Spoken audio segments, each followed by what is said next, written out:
Yang membuatmu masuk surga adalah mulutmu mengucapkan, Jesus adalah Tuhan dan Juru Selamat. Masuk. Kau mau berzina, kau mau bersundal, kau mau mabuk, kau mau makan babi kecap pakai sambal pakai babi, terserah.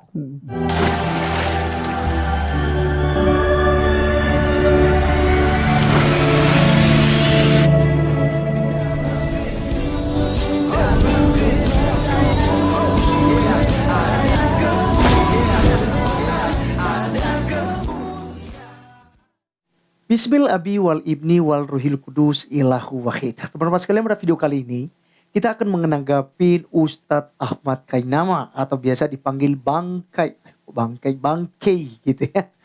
Yang teman-teman sekalian ya terus disanjung-sanjung, terus dielukan oleh teman-teman Islam ya, bahkan dianggap dia sebagai jenius begitu ya, sebagai orang yang paling pintar begitu. Ya karena pandai bersilat lidah teman-teman sekalian ya. Ini benar-benar dibiarkan ya. Karena beliau ini sebenarnya pernah dilaporkan karena dia sudah melakukan kebohongan publik.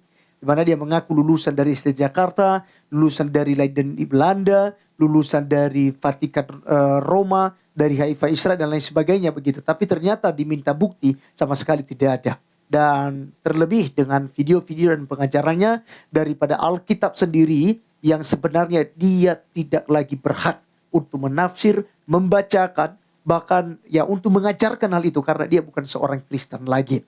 Tapi teman-teman sekalian ya biasalah ya, di negeri kita itu mereka itu bebas ya untuk menghujat Kristen. Nah kali ini teman-teman sekalian kita akan membahas satu pernyataannya bahwa orang Kristen itu tidak perlu berbuat baik, tidak perlu lagi beramal. Kenapa? Karena semuanya sudah ditanggung oleh Jesus ya. Jadi asal kamu mengaku Yesus, maka kamu pastinya akan masuk surga ya. Oke, teman-teman sekalian kita akan dengarkan dulu pernyataannya yang ada berikut ini. Ini jangan dipotong ya Ustazi, terutama insya Allah kalau ada Kristen yang nonton. Semua kebaikanmu tidak berlaku. Tidak ada yang namanya perbuatan baik. Betul. Tidak ada pahala yang membuatmu masuk surga. Yang membuatmu masuk surga adalah mulutmu mengucapkan, Jesus adalah Tuhan dan Juru Selamat. Masuk. Kau mau berzina, kau mau bersundal, kau mau mabuk, kau mau makan babi kecap pakai sambal pakai babi, terserah. Kau mau bunuh orang, kau mau tipu orang, kau mau korupsi. Nah, jangan dipotong Ustazi ini kata-katanya. Dan mereka terima. Karena nyaman. Oke, teman-teman sekalian, itulah yang kita sudah dengar bersama dari Ustadz Ahmad Kainama yang tentu saja dia memframing tentang iman dan juga keselamatan dalam kekristenan itu sendiri. Di mana teman-teman sekalian kalau kita lihat Ustadz Ahmad Kainama ini selalu memutarbalikkan kebenaran. Teman-teman, saya mau sampaikan di awal bahwa tidak pernah ada ajaran para pendeta seperti yang diajarkan oleh Ustadz Ahmad Kainama ini. Jadi ini real. Ya, pendusta, pembohong, dan sekaligus menista ajaran agama Kristen itu sendiri. Jadi kalau sebenarnya teliti dan konsisten pihak aparat kepolisian dan juga para yang katanya itu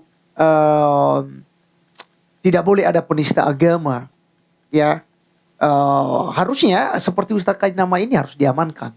Tapi ya kita lihat ada pembiaran, ya ada pembiaran.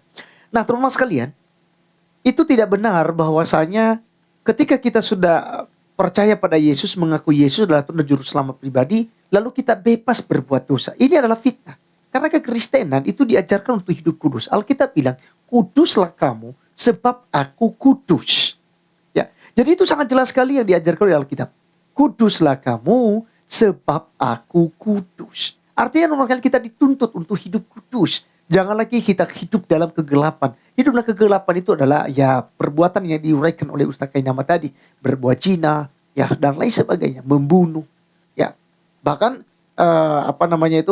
melanggar apa yang diberitakan oleh Tuhan lain sebagainya gitu ya.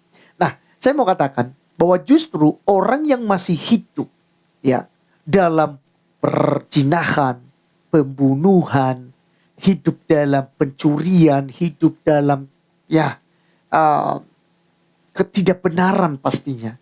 Saya mau katakan bahwa orang-orang itu justru tidak menjadi seorang Kristen. tidak menjadi seorang Kristen. Tetapi justru mereka itulah orang yang tidak mengenal Kristus.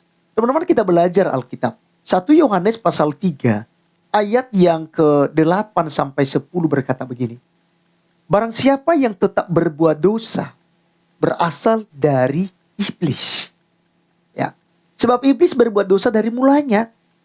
Untuk inilah anak Allah menyatakan dirinya, yaitu supaya ia membinasakan perbuatan-perbuatan iblis itu.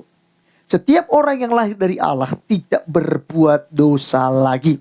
Sebab benih ilahi tetap ada di dalam dia, dan ia tidak dapat berbuat dosa karena ia lahir dari Allah. Inilah tandanya anak-anak Allah dan anak-anak iblis. Setiap orang yang tidak berbuat kebenaran tidak berasal dari Allah. Demikian juga barang siapa yang tidak mengasihi saudaranya. Nah, jadi teman-teman sekalian, ya, Rasul Yohanes telah memberitahukan kepada kita bahwa orang-orang yang terus hidup di dalam dosa dan berlaku hal-hal yang seperti diuraikan oleh bangkai tadi, maka ini sebenarnya mereka adalah anak-anak iblis. Mereka tidak menjadi seorang Kristen, belum menerima Yesus Kristus sebagai Tuhan dan Juru Selamat pribadinya. Jadi hanya pengakuan melalui bibirnya saja, tetapi sikap dan tindakan dan perilaku mereka itu tidak mencerminkan bahwa mereka sudah hidup di dalam Kristus. Ya, makanya kan Alkitab bilang sama kita, buanglah perkataan kotor dari mulutmu. Buanglah perbuatan-perbuatan jahat. Ya, kita ini sudah menjadi ciptaan baru dalam Kristus Yesus. 2 Korintus pasal 5 ayat 17. Nah, maka kita harus melakukan hal-hal yang baik. Hanya membedakan kita dengan umat Islam. Umat Islam berbuat baik, bersedekah itu untuk mengumpulkan amal mereka. Karena konsep daripada keselamatan dalam Islam adalah berbuat baik. Ya, semakin banyak amal ibadahmu, amal perbuatan baikmu, kamu akan masuk surga. Nah, dalam Kristen itu tidak menggunakan konsep itu. Karena keselamatan itu adalah anugerah daripada Tuhan. Maka ketika kita sudah diberikan keselamatan menurut Efesus pasal 2 ayat 8 sampai 9. Sebab karena kasih karunia kamu diselamatkan oleh iman, itu bukan hasil usahamu tetapi pemberian Allah. Itu bukan hasil pekerjaanmu, jangan ada orang yang memegahkan diri. Nah, apabila ada orang yang berbuat baik dalam Kristen, itu bukan berarti dia menyongkok Tuhan atau dia mencicil begitu ya, keselamatan nanti yang akan dia peroleh. Jadi dia bayar gitu ya. Nanti supaya semakin banyak dia melakukan perbuatan baik, bersedekah, menolong dan sebagainya, itu maka akan banyak atau besar kemungkinan dia akan masuk surga. Iman kekristenan tidak diukur dari situ teman-teman sekalian, tapi iman Kristen didasarkan dengan iman percaya pada Tuhan Yesus Kristus sebagai Tuhan dan Juru Selamat pribadi. Sebab kasih karunia kamu diselamatkan oleh iman. Karena kasih karunia Allah. Ya, Yohanes 3:16 berkata, karena begitu besar kasih Allah ke dunia ini, sehingga ia telah mengaruniakan anaknya yang tunggal, supaya setiap orang yang percaya kepadanya tidak binasa, melainkan beroleh hidup kekal. Tetapi Anda harus mengerjakan keselamatanmu sebagai rasa syukur Anda. Anda harus memberi sedekah sebagai rasa syukur Anda atas keselamatan. Karena orang Kristen tidak mencari keselamatan, tetapi mengerjakan keselamatan. Ya, Rasul Paulus bilang, kerjakanlah keselamatanmu dengan takut dan gentar. Ya. Dalam Filipi 2 ayat 14. Mari kita lihat teman-teman sekalian apa yang dikatakan oleh Alkitab. Hai saudara-saudaraku yang kekasih, kamu senantiasa taat. Karena itu tetaplah kerjakan keselamatanmu dengan takut dan gentar.